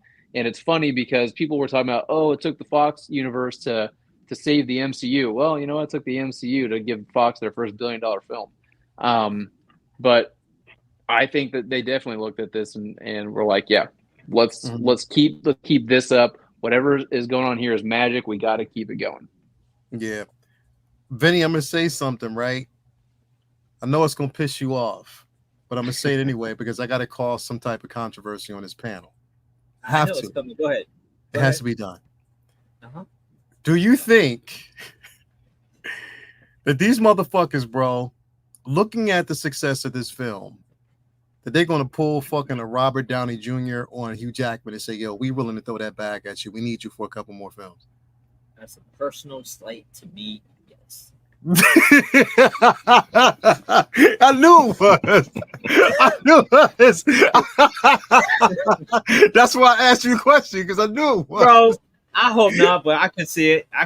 I mean, look, we don't always get everything we want. You know, I've wanted them to bring in, the X-Men after 20 plus years of watching them fumble it around, and Wolverine has been like obviously one of the things that worked the best, despite the fact that most of the Wolverine movies were horrible and not really very well the last one, and it's always recency bias. Like that's the Logan was amazing, this was amazing, and X-Men '97 was amazing, and there's a reason why this is doing the numbers it's doing. Deadpool hits with people who don't like comics. It makes fun of comic book fans. It makes fun of comic books. It makes fun of how silly all the shit is. And although that's part of the reasons why I don't always particularly love Deadpool films, I get why other people do. They're like parodies that aren't really parodies. So they're well written, and the action is great, and it does so many other things right that it kind of is tongue in cheek. The way that they deliver those things, because it's like making fun of your brothers. Like, I'm making fun of them, and everyone else is laughing, but like it works. So I get it, but then they fuse that with Wolverine, and coming off of X-Men '97, and many of us have said, all right, whatever's going on with what Marvel's struggling with, it feels like in many ways, even the whole damn multiverse story now has seen for a lot of years, like they're not sure what to do, and they're just like biding their time until they can roll out Fantastic Four and X-Men, because that's when they really get to like pump some fresh energy into their cinematic universe. And coming off of how well received '97 was, I mean, there's a lot of people who, regardless if you like Deadpool or not, you got to see Wolverine at pretty much fan service best. I mean, that's regardless of how much I want to see a whole new X-Men cast, new Wolverine, more accurate Wolverine, I can't take away that if Jackman's going to be there, it's still going to be good. I just feel like, all right, he's getting up there, and there's only so much longer he can do this, but he's going to obviously be pitched to do something else, even if it's elsewhere, even if it's multiverse shit that may not even be the X-Men part of the X-Men. Like, they might not necessarily keep Jackman for their new version of the X-Men as the new Wolverine, but that doesn't mean that they're not gonna the Batman this and have it be something separate that they keep doing. I could see them doing Old Man Logan stories or offshoots of Wolverine versus Hulk or anything like that, and just keep that ball rolling. And obviously, no matter what Deadpool ever does in the future, there's a chance of him showing up, because it's now, now they're intertwined. And they always happen, because Deadpool and Wolverine have been in the comics, and Brian has made that a point to mention. Yeah. Vinny, you just made me realize something real quick. The way you describe the Deadpool movies is Deadpool is basically the Scream franchise of the comic book genre. Yeah. I think we might have lost him. Did we lose Vinny? I was gonna say Weird Al Yankovic, but go off. Well, Scream takes the slasher genre You want it. and just kind of deconstructs it, but lives up to the tropes still. Yeah. Deadpool does the right. same thing. It kind of deconstructs all those tropes, points them out, but still goes along with them anyway. It is kind of the Scream franchise. Yeah. Good analogy. It is. It does take that franchise, but it does it in a way where what I think he did, the genius of this fucking movie and how they did it, bro, was, yes, there were a lot of puns, jokes, and stuff like that, but I think Ryan Reynolds, even doing that, secretly did what he want. He brought some of the things that he really wanted to bring, and the elements that he wanted to bring from a lot of nostalgia shit that we love. I mean, the brown and yellow suit, you know what I mean, bro? Come on, man. Like, that shit right there was something I've always, bro. If they give us a Hot Toys figure, I'm telling you, I'll probably cancel this shit. I'm just being honest. I want that fucking suit so bad. It looks so good on camera. But again, he gave us those elements that to see, bro. Like, again, showing us why the 5'3" Wolverine won't work on camera. Yeah. Aesthetically, it's not going to look good, but he's showing us how that shit isn't going to work, to giving us, a taste of what could be if we ever got, Henry Cavill in. You know what I mean? How incredible that would definitely be. You look at Vinny.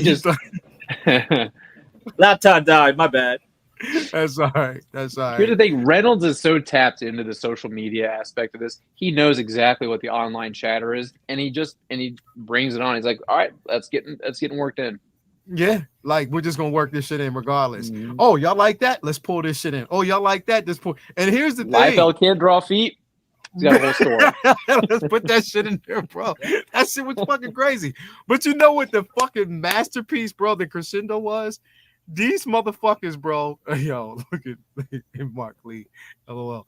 Bro, these motherfuckers, bro, what they did, riding on the coattails of everybody and their mom since Bloomer, since your fucking Chiefs won.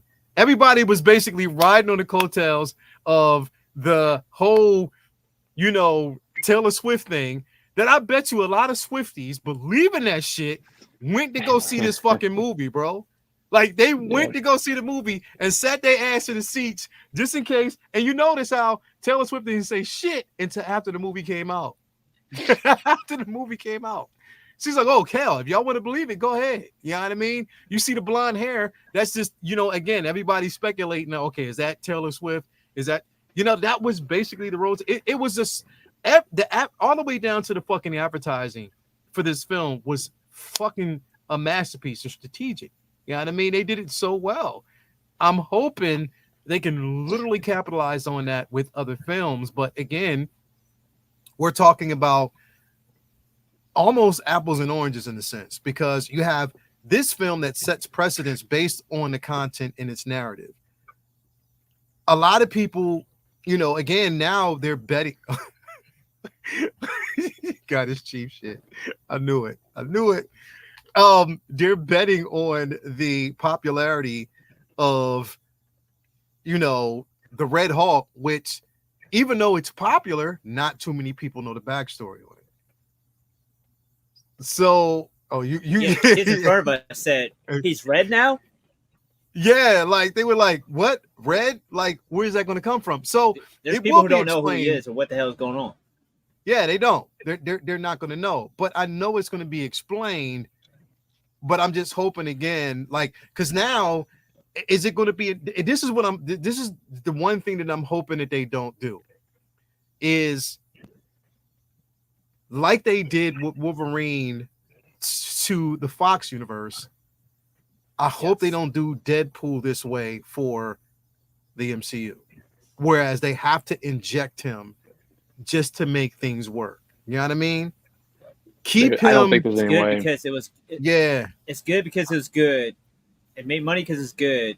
It's not the only thing that they can do. There's so many different lanes to make, a successful film. I agree. I hope they don't feel like, okay, this is our new ticket. Yeah. Which, and I also hope that they don't think that they have to feel like they can only do one movie a year and put all their focus in it, because that's bullshit too. True. Which brings me to my next point, right? Is this motherfucking worth $1 million, $100 million a film? 100 million? He's getting 80 plus and 80 plus. Like a jet. Yes. A whole bunch of other shit. 80 so, they said that it's minimum 80 plus. A private jet. So they're not giving him a private jet of his own, but a private jet to get him back and forth to different locations, which would probably mean him, his wife, or whatever. But it's $80 million plus basically points towards the film merchandising and everything, which averages out to almost $100 million a fucking film. For 2 films, he's going to be walking away with $200 million. This movie better make $2 billion to justify that. Yeah, Russo's going to have $87.15 to work with. Yeah, they gave up their whole salary for that, apparently. For that, bro. Like, literally, you're giving up your salary for that, and let alone how many more cameos you're going to probably want to bring in when we get to Secret Wars. So they're betting on that. So, again, that's why I was at... What'd you say? What's the source of this? Because I'm almost in utter disbelief. It's been reported everywhere, bro. Everywhere. Last week. This is old news at this point. Yeah. It's been reported everywhere, bro. If you look it up, you'll see it. Just the points alone. So he stands to make more money in this film than what he actually made from Endgame alone. Yeah. Like That shoots literally, my bro. theory in the foot about him not being the main Doctor Doom. Bro. Exactly, and that's what sucks because it's like, well, even if it's a bait, even if the idea was okay, a bait and switch, not for 100 million, because that sets up for him being in Secret Wars too. So I don't think, I mean, unless it's the long game of him not being, maybe he's just the Fantastic Four's universe Doom. Yeah. But that's a lot. Yeah, maybe lot of it's fucking money. 80 million across like multiple films. Like maybe he does It's 40 million. Fantastic No, it's Four. it's supposed to be 40 million for this at least, and 40 million for Secret War at least. So between the two, 80 million plus. Mm-hmm. So and on top of that, so it's merchandising rights, of course. Like he had the points that he had towards the last couple, the same thing, but then Yeah, a royalties, private, yeah. royalties and all that. Merch, like again, all them fucking cups that people gonna be buying, them merchandising cups, all the figures that we gonna probably be buying from this motherfucker. He's getting a percentage of it, but the private jet part as well, bro. Like, my point is, bro, is unless he comes out and debunks this shit, which he'll probably do, but that don't mean it ain't true. It don't mean it ain't true. Is RDJ really worth that much, bro? Regardless if it's, again, we love him as Iron Man, but it's the simple fact that unless they do this story the right way, there's motherfuckers that are going to still, as good as we know he can be, and he's a chameleon, we know that. But bro, like that much fucking money, when all motherfuckers are going to see when they look at you, regardless of how your dialect and how much you change, they're still going to see fucking Captain America. I mean, Iron Man. Yep. So they're betting a lot on this, bro. Yo, he's getting paid more than the directors, the producers. Yo, Feige like himself. I mean, almost Jesus. damn near Feige himself, bro. You know what? The shitty part is it's not necessarily a no. It's yeah, because they're counting on people. They're counting on more people excited to see RDJ than people who give a shit about Doctor Doom. This is a carrot on a stick right here. So it's tough because for me, I feel like it conflicts with telling a proper Doctor Doom story. But that's me. That's me, lifelong fucking Fantastic Four and Doctor Doom fan. The average person has only got to see like a bunch of Doctor Doom appearances throughout pop culture and cartoons and movies that haven't inspired people the way that Iron Man have. They're counting on the mass amount of Robert Downey Jr. fans who will go see this, despite hearing people talk shit about MCU for a long time, kind of like with Deadpool, Wolverine, but they're counting on the average fan to outweigh any kind of issues this causes for the actual casting of it being Doctor Doom. Now, don't get me wrong, it's the Russos, so I'm sure they'll come up with something clever and a way to try to work around this for us too. I mean, because they're fans, so it's why I'm not like 100% shitting on this casting. But it's not as I'm nowhere near as enthusiastic as I would be if it would have been like a Killian or Javier or somebody like that, where we know we're going to get to just focus on Doom. Now the whole time we're just going to be like, okay, well, how's Robert Downey? I mean, there's so many people talking about, oh, I can't wait to see what's going to happen when Tom Holland sees him, when Peter Parker sees him, and it's like, man, we should be looking forward to Reed in Doom meeting, not Spider-Man, which it is what it is. But he absolutely will put asses in the seats. Absolutely huge draw. You have people all over the internet like defending this and saying how excited they are about this. It caused I mean, there's so many people who love Robert Downey Jr. and love what he brought to Iron Man, and obviously he's a huge, ridiculously huge star. It's just those are all reasons why this is a tricky casting, because this is all for somebody who's not supposed to show his fucking face. And if he does, you're going to see somebody who everybody knows is someone else. This isn't like, he was somebody in DC and came over to. This isn't seeing Superman as Wolverine. This is totally fucking different. Yeah, it was. And that's the thing. The conversation. This was like, what did they say? Like this conversation was like the top. It was the top of whatever last week of one of the most talked about in Hollywood. You know what I mean? And would it be if they cast Killian? It was probably brilliant. not. I get I get it from great PR. I get it. It from was an economic great. standpoint. Bro, everything happened strategically the way it did. We got Deadpool and Wolverine. We got the announcement of the Fantastic Four and the cast that they brought out. They even showed us a little snippet of Galactus in the film. I mean, on that sizzle reel. And then you got this announcement, which it was out there.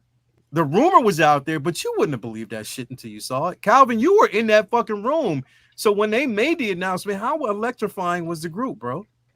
You want me to see the video again? Because they tore the roof off the fucking building. Like, and then even then, it was like you could feel the buzz of it go through the rest because the convention hadn't let out yet. So once we get outside, it was like the word had just fucking spread like wildfire. Damn. Yeah, that's crazy. It was like I said, Marco 166 was on the side of me, sitting next to me. He was slapping the fuck out of my arm the whole time. Like, no, they're not. My arm was sore the next day before he pulled the mask off. He was like, they're not gonna do it. They did that shit. Damn, bro. They gotta make that bread. Yeah, bro, and that's what they're focused on. Happy, thank you for being there, bro, at the almost tail end of the show. But we still love having you. I had to see my grandson first of all. Then after that, after I saw him, I had to pick up my figures, bro. Say it, bro. Just say it, bro. That's my bad. Much love y'all. My bad.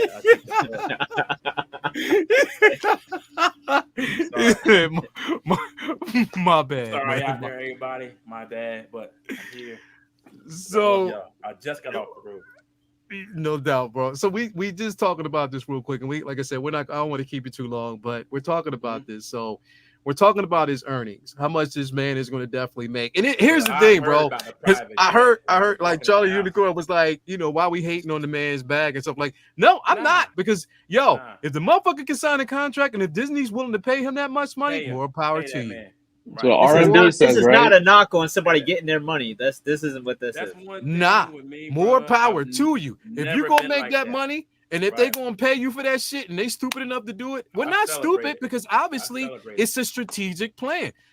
He's gonna put asses, like you said, back in the seats, motherfuckers, bro. Like here's the thing, you already know from here, and they said this shit's it's not gonna come out for like another 2 years. Yeah, 2 years. Yeah. So from here till then, motherfuckers are going to be speculating, trying to put shit together. When we get to another Hall H presentation before this film, or when we start seeing teaser trailers and little things, and they finally show his little silhouette. Once we get to Fantastic Four, and you see this motherfucker probably at the end of the film, thinking about this, what this does for Fantastic Four turnout. Yeah, bro. Like everybody's going to go to the film, and that's the thing. People are going to the fan now. They're going to see the Fantastic Four because I guess they definitely want to see it, but they're going to see it, and with the expectations to possibly see Doom at the end of that film or somewhere there, because they know that his association to or with, Victor Von Doom is a thing. That is a major thing. So that's the speculation is going to fucking happen. What can you do? They're putting butts in. Even though we may think the shit is fucking strange and it's a strange casting, they got the rumor mill spinning like a motherfucker. That shit's spinning more than Bloomer with Dookie. What's her name? Amber Turd. Dookie Herd, bro. Dookie Turd. You know what I mean? Dookie Herd. The crazy thing is, man, this announcement has already pre-sold tickets. Yeah, it has. It has, bro. Motherfuckers can't wait. It's gonna probably be one of the highest. bump up the budget. I don't want them trying to make this for I don't want them having to 105 sacrifice million? it. Yeah, pretty much. Still, I mean, the highest budget, the budget for Endgame was what, 250, something like that. yeah. So I don't know. Hopefully, it just doesn't hurt the film. I mean, I still otherwise, 100% because they're gonna have to bring in a man who did Godzilla -1 to do something with the budget that's left. Yeah, no joke. Exactly. He said Robert Burnett says he has the outline of what they are trying to do. He says if the Russos pull it off, might be one of the greatest comic movies ever created. That's what's up. Because Robert be getting them fucking scripts, bro. I don't know how he gets that shit in his hand as a producer behind the scenes. He gets that shit. But speaking of Rob, I don't have time to cook tonight on this. I have a lot to say, but I will say two things. Rob Burnett, I mean, he's got it right. It's not what you deserve, it's what you negotiate. He says it all the time. It ain't what you Fucking- deserve, it's You what you negotiate. negotiate, bro. Can't hate on that. And At Rob, the end of the yeah, day. dude, RDJ, he negotiated a hell of a deal for himself. And And- the second and thing you I know want to what? say, Oh, And go ahead, also, he's got a lot of money for his co-stars coming up in Avengers. Like back when he was getting big money for the Avengers films, he was like, "All right, if you're paying me, you got to pay them, or else I'm walking it." So I always give a prop for that. yeah, There's a lot of people shitting on him for his contract, like it's the whole celebrities versus military debate that people bring up, which is always dumb as shit. Like, why is LeBron getting 100 million when why aren't we paying the teachers more? It's like, what does that have to do with anything? It's like if they're making the studios, they're making the studios billions of dollars. They can afford to, just because they should be paying the grips and the catering and all those other people more money too. It doesn't mean that he don't deserve the money he's getting, because he's absolutely going to get people to go. The thing about Rob that I really respect, and people misconstrued it. I made a post about him and Majors or whatever a few weeks ago. About Major said he was heartbroken about his character being replaced, and it's not that I'm not cheering for Robert, because this Joker is the comeback king in my eyes. This boy was in jail, cocaine addiction. I think he was messing with methamphetamine, all kind of shit he was messing with. Breaking into his neighbor's house or sleeping in the kid's bed, thinking that it was his room. You know what I'm saying? Like, he was messed up. And to see him come back from all that, I cheer for him all day long, bro. But like the way that Jonathan Majors got done, and he was found not guilty still, but they still put him aside, not even give him a second chance. Like, this guy right here is the king of second chances. You understand what I'm saying? So it's like, I don't know. That's why I'm cheering for him getting this part, and I think he's gonna fill up the freaking tickets are, like my man said, it's already pre-sold. That's bananas. It's 2 years out, and this guy's already filling up the freaking theater. You know what I'm saying? He is. But Jake, I still think they're doing something sneaky with this, bro. I feel like they're gonna do something sneaky with this character. They're gonna do something with it. I don't know. I just feel of course they are. Of course. And this is they want us to speculate. This is what we're gonna be doing for like the next couple of fucking years, having these conversations. They want that. Jake, you were gonna finish the thought. What were you gonna say? Your second thing? Oh, yeah, my second thing was more of a joke. Calling back to Avengers 1, where he says, with that private jet thing, I mean, he's not the only name in clean energy anymore. That's fucking crazy. Yeah. wow. That, bro. Wow. Right? Throwback. But Like, yeah, literally, bro. Now he's going green another way. Yeah. Exactly. Bro, literally, he has literally become the character that we've seen on screen for so many years with this bag. Like, he is really about to be the $1 billion boy, bro. Mm-hmm. Like, that's just the way it is. And it's a level of acceptance. We're sitting up here talking about it, bro. But again, we're having this conversation. People are having this conversation all over the fucking world, bro. I didn't realize. This is what I didn't fucking realize. And I thought this shit was a joke. And I thought that they did this just for film. Bro, do you know that those murals that we actually saw in the first Avenger film, the murals that we actually saw in Endgame of Tony Stark really fucking exist? Mm-hmm. Oh, yeah. Those are real murals. I didn't know that shit, bro. Mm-hmm. Those are real fucking murals that people did. Even that T'Challa mural is real. Yep. That shit's up. All that is, everything that we saw Those are real. And I was like, yo, I was thinking, like, do they do that just because? No, these shits is real and they still exist and they are still sacred and sitting in different places. Iron and copper and steel. So they're onto something, bro. And I think they're going to kill it with this, man. I can't wait to see where they're going to go with it. You know, the one thing no one ever wants to bring up, they always want to focus on the one individual in their pockets and what they making. No one's talking about what the big bosses are making. Who's cutting that check to pay that out? Yeah, those guys are in the billions. They're in a different. Exactly. Yeah. That's my point. Just I like agree when they do way it. more. Just like was it Chris Rock stand up when he was like, everybody worried about Shaq and his 20 million. No one's talking about Dr. Bus writing the check. Remember, he was like, here you go, Shaq, here's 20 million. Go get yourself some rents. Exactly. Yeah. We aren't talking about them. So, Yeah. I don't give a damn what he making. It's what the big ones are making. What the owners make. Yeah. Not to What they mention making. they'll make their billions and then do some Hollywood accounting and act like the movie didn't make Exactly. Exactly. Yeah. Bro. You already know how that corporate shit go. Bro. Here's to Robert Downey Jr. Right. That 200 million bag you about to pull off. Man, Here's to you. I'd be happy to be his agent. God damn, that's a nice. Hell bag. yeah, bro. Buddy, Can you imagine 10%. his agent and the kickback that he's getting from that deal? Can you imagine you being his agent and calling Rob up, be like, yo, they went for that shit, bro.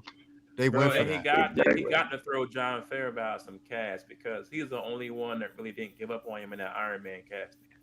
10% is $8 million. I just want to say that. You're Damn, you know what I mean, bro? 8 million to be an agent, 10%, bro. What? 8 mil. What?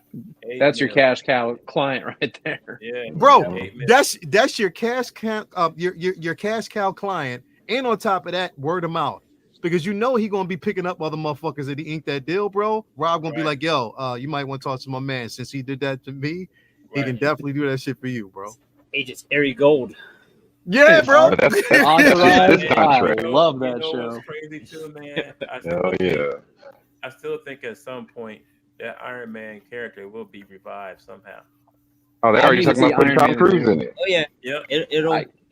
I got to see Iron Man versus Doctor Doom one time on. Well, that's another thing, real quick. And I thought again because they're talking about they're still trying to get Tom Cruise in a fucking film. And I was thinking about this too, and I was like, yo, damn, I forgot. You know, just and here's the thing, Charlie the Unicorn, you might not be that far off because the man did win a fucking Academy Award. They got they gotta pay him. His bag is his asking price ain't the same no more. He's like, yo, this ain't me before I got this Academy Award. Nah. Today's price. Today's price. Nope. Exactly. Today's price. Today's price. I need to that. Be modest. His agent ain't trying to be modest. Like, yo, you got to pay my man. Like, I ain't trying to hear that modest shit. That's just like if y'all motherfuckers after being on the show, y'all ink a deal and y'all start making money, right? And I'll be like, yeah. I call y'all and be like, yo, y'all gonna be on the day? They're gonna be like, yeah, about that. Hey, I signed the deal. I signed the contract with YouTube, bro. They got me on bank. Pay me my $250. Yeah, I'm gonna pay me my shit. Hey, yo, Howard just hit me up. He want me to be his English voice interpreter. I'm out. Yeah. I need that bank. You know what I mean? Because that's not even to say what the points are. Because he got paid $20 million for Endgame, and then with points made 75. So who knows how many points he has on this film? On this alone, literally took my breath away. Definitely, bro. And I wonder, honestly, if again because we're getting him back. It's obvious that it's too obvious that we're going to get Gwyneth Paltrow back as Pep. It's too obvious that they're going to bring her back. Or his daughter. Or his daughter, Morgan. We're going to basically see Morgan Stark and whatever. It's too obvious at this point. Where did that bring you right back to me? Breaking her little heart. Right. Yeah, bruh, definitely. I wish Terrence Howard would have just chilled, bro. Just chill. You're going to get paid. Just chill. Come on, man. I gotta get my money, man. Come on, man. My bag, I want my money, man. Maybe that's who they'll cast. You know, Dr. Doom versus Iron Man. Herman, you already know. I got my money, man. Alternate universe Come on, roadie man. right there. I need my Come on, money, man. man. Memphis man. style. I No just want doubt. some money, man. I need Come my on, money, man. man. I need my money, man. I You just doing come me on, give my wrong, money, man. I man. need my God, Anyway. Empire, Doom. God Empire Doom, definitely. man. Anyway, it's late. I don't want to keep everybody too long. People got shit to do, man. Thank you guys for being there. Everybody out there in the chat for watching. Late Bloomer ain't been on half the show because some cheeks in the background. But anyway, thank you guys. I had to clean, bro. He said I had to clean. She has Definitely, standards. man. Yeah, she got standards, bro. No shit on the wall, but shit on the bed. She got Yeah, standards. it seems nowadays pizza blunt just doesn't do it. I gotta give some more effort. You said make sure your pillowcase was ready for her, huh? Yeah, Yeah. you gotta get the pressure washer. That's it. We got all that soul glow That's just hey. drenched Get into the it. You know how it go. Throw your trash out. Don't leave no evidence of nothing else. Nah, Cross them out, man. But anyway, thank you guys, everybody out there, for being with us today. Such a great show. Again, Jay, thank you for coming. My bad, man. Thank you for coming through, bro. I appreciate that, bro. As always, bro. At least you came through, man. Thank you for coming through. Cal, thank you for taking time out of your route. Pretty soon, Cal gonna be like, hey, yo, bro, I can't be on no more shows, bro. I'm driving from RDJ right now, bro. He got me delivering from here to France and shit, bro. I'm driving my Jet truck on fuel. Oh, yeah. I'm driving for this record store owner. His name is Pinky. Have you heard of him? Gotta be driving a limo. Yeah, straight up. That jet fuel, baby. Hell yeah, bro. Yeah. Anyway, bro, thank y'all for being there as always. Until next week. Jake, what you got going on, man? Jay or Jake? Sorry, what's Jake. My bad. Oh, You, Jay Farm. Oh, Safe Farm. Oh, okay, gotcha. Yeah, that's me. we both was like, Yeah, you can come to the only comic book / life insurance agency on the planet. Come On see the me planet. for a quote. No, catch me at Watcher6 on Instagram. I shop Comic Relief Comics on Facebook and Instagram. Yes, and yes. I'll pop up here, whenever people invite me and I've got the time. Also, just want to say on the last FOC, if you're a comic book collector, Bendis and Finch's New Avengers is coming out in omnibus form. So I'm getting that. If you're a big fan, I would recommend hitting up your local comic shop and put in a pre-order. Hell yeah, fuck yeah, let's go. Hell yeah, let's go. Done. Definitely, man. Thank you for being here, bro. As always. And don't forget to send me that AI photo, bro. I need it. Oh, okay. I need that, bro. Definitely. Vinny, what's going on, man? What you got going on? What you got coming up, brother? Man, just catching up on more stuff, reading, just catching up on a lot of reading lately, and just looking forward to getting caught up and doing more organizing, get some art done. Other than that, not much. Catch up on some shows I'm behind on. Just finished. I don't know if there's any anime heads out there. Just finished up on new season of Demon Slayer, and I'm trying to catch up on My Hero now. Other than that, just same old, same old. Looking forward to being back here and talk more comic shenanigans with friends. Yeah, definitely, bro. Appreciate it. Thank you for being here. My bad, man. What you got going on, bro? I'm sorry I came in late, but I had a real busy day today. I had to drive 2 hours to go see grandson and pick up these beauties today. I had already paid for them, so I just made okay. Oh, nice. And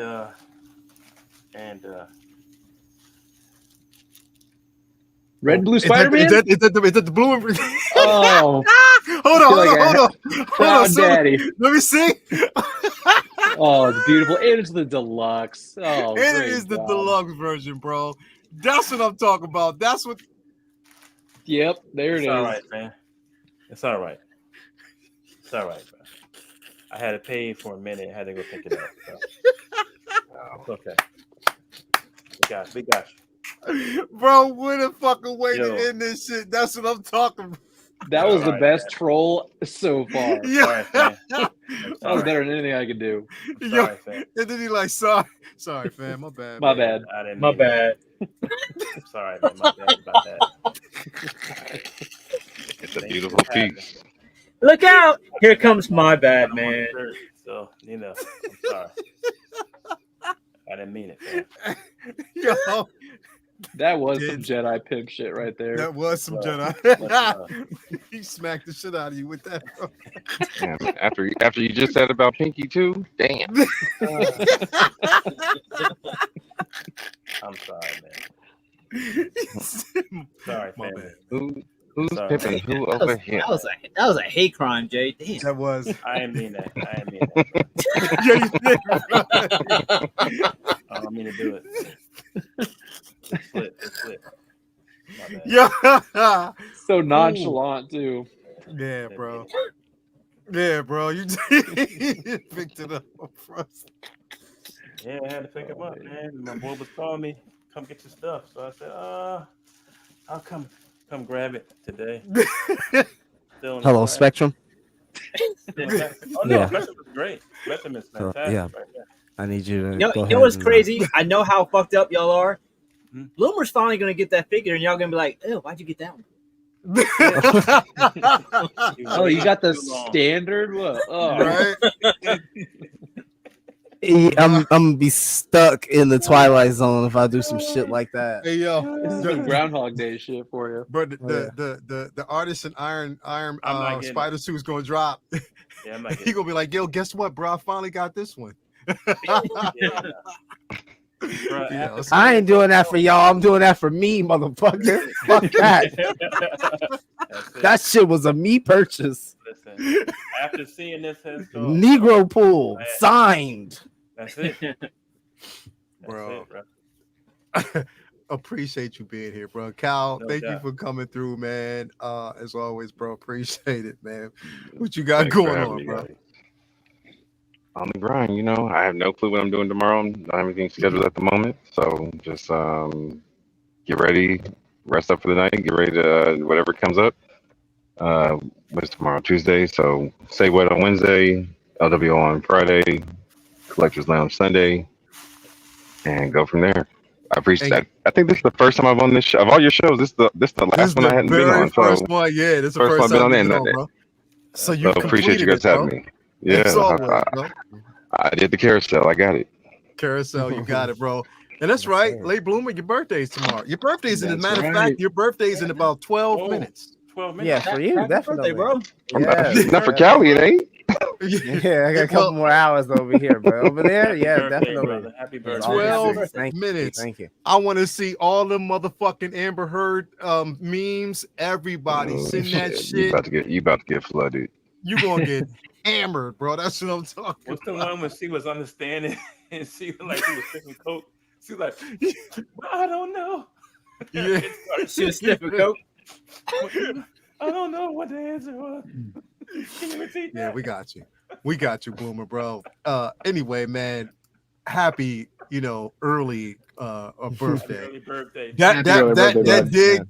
that was definitely a happy birthday to you, bro. Like that was. We had to, you know how you be punching motherfuckers in the arm, bro, for their birthday? Yeah, man. That's what Jedi Kid did to you just now, bro. I My much bad, rather man. prefer that than Yeah, than That had a little powder on it though. That had a little pimp powder on that Yeah, Yeah, it was a little Little bit pimp more juice behind that one. gusto. Yeah, a Yeah, little bit more yeah, he gusto said than I would like.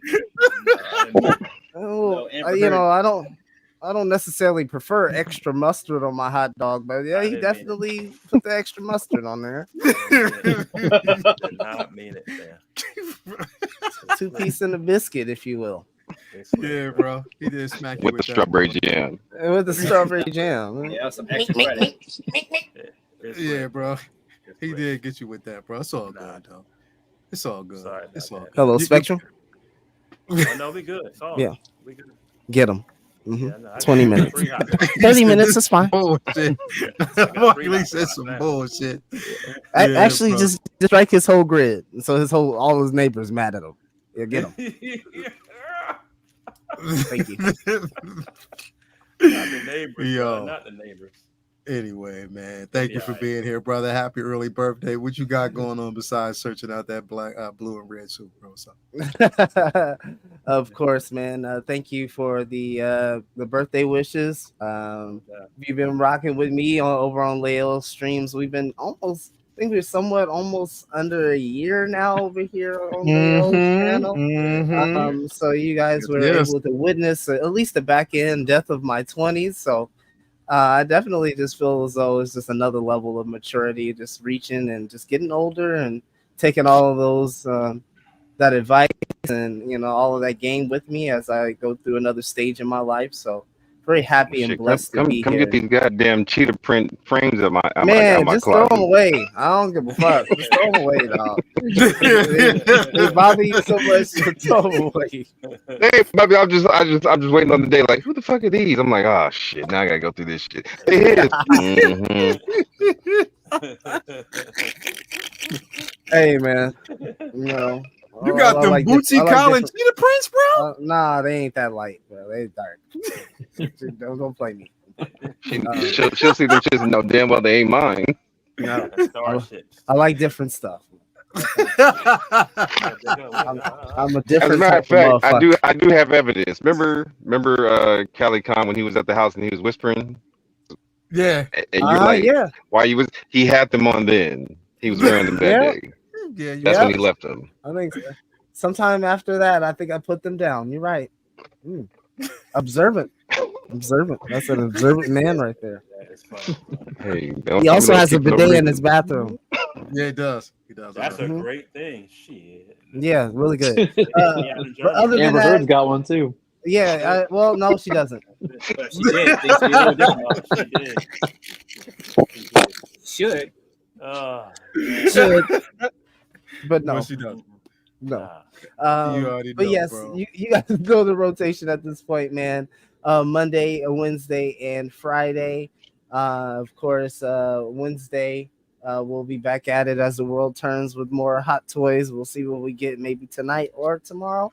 Who knows? And of course, Friday, I will probably put some submissions in, but I most likely will not be joining you guys on stream. I'll be busy dunking on some children. Of course, I'll be a 30-year-old man dunking on children. Yeah, I got to stretch now. I got to stretch. You got to drink some water. I got to do some calisthenics. I got to warm the body because if I go out there like I was a preteen or when I was a teenager, I'm going to pull something, and it's going to be harder to stream and do my thing. So, of course, you guys know what it is. Also, make sure you go and check out my Instagram. I just got in really two really cool, nice figures.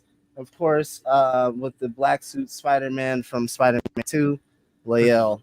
Those pictures were dope. What's up? Thank Yeah, you. they were raw, yeah. But you weren't lying. When Justin hit you up, it was like, dog, you gotta have this. You gotta get, yeah, because it's not like how they made the Venom or the Carnage, where they plastic body, then they molded that material over the plastic body, and then you got that. This is a suit that has a material. That's why it's doing what it's doing. It's so it's breathable. So we might have a conversation about that being in the top 5 figures that dropped this year. Okay. That's my impression. Is this that dope? It's really, really good. Like, might be the number 2 Spider-Man this year. Man, that red and blue in this are like, I feel like they're fighting for like a top 5 position. The red They're and blue, fighting for it, it's bro. going to keep me from getting the artisan for real. Like, because you still got some really good contenders. Scarlet Spider, Into the Spider-Verse, Miles Morales, like Tobey Maguire, black suit. The Tobey Maguire black suit. There's so many contenders that are coming that are either here or on their way. Like, it's going to be hard to call that list, the top 10 list, in about a year or 2 time. It's gonna be hard, bro. They're gonna make that hard. So really excited for that, man. But yeah, go over and check my Instagram, check out my pictures, go on Facebook. Man, if you want to write me something, feel free to DM. Always an open book for you guys out there. Just know if you're struggling or going through something, always feel free to reach out to someone, especially anybody on the stream. They're really outside of the camera, on the other side of the camera, however fucking way you want to put it. These are really, really great people and decent dudes. especially Calvin with them beans. But again, guys, never feel free to or never feel like it's a burden to reach out to us, especially if you're going No through doubt. things. Yes, But sir. again, yeah, my DMs are always open, or direct messages are always open. If you guys just want to share nice words or say happy birthday or write on my wall, please feel free. Love you guys so much, and thank you for the time, and thank you for this opportunity, Lael, brother. This has No been doubt. an amazing opportunity for me to show you different parts of myself, different sides of myself. If I've made you guys smile or laugh, it's been the joy and an opportunity and of a lifetime of mine. So thank you out there for everyone who watches live, or you are watching on the replay. Just know that you matter, and we love you out there. Thank you so much. Appreciate it, bro. No Definitely That was doubt. appreciate beautiful. He's that. trying to make you feel Well. really bad, Jay. No, I told you it's my bad. I didn't mean it. Well said. He said my bad. Didn't mean it. Motherfuckers. My bad. he said Thank you. That's motherfucker. better. Shit. Yeah, that is better. That's it is, that motherfucker. Anyway, thank you guys for definitely being here. What do we got? Of course, we got whatever drops this week. If there's going to be a corner, you'll know.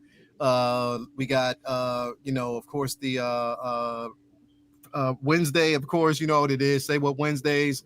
On top of that, Figure Flex Fridays. But on Thursday, there's a special episode of The Corner, special live on The Corner. We'll actually have Yost at 2 p.m. From Jazz Inc. To talk about everything that's going on over there.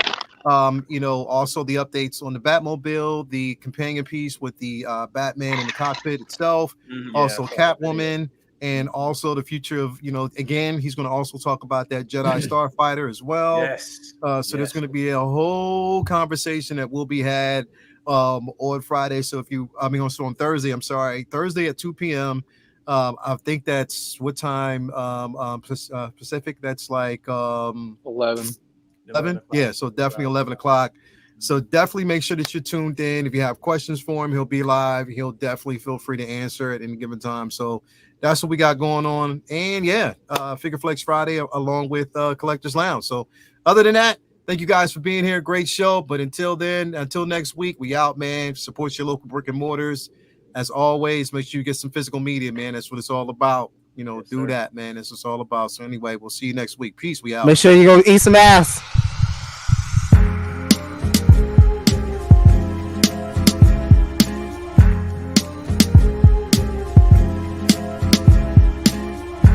Amber, come on now. It's the third time today. Let's stop. We had catfish and chitlins yesterday, and you didn't shit all day yesterday, so I know it's Hell coming. no, you lost me at chitlins. Get the fuck out of here.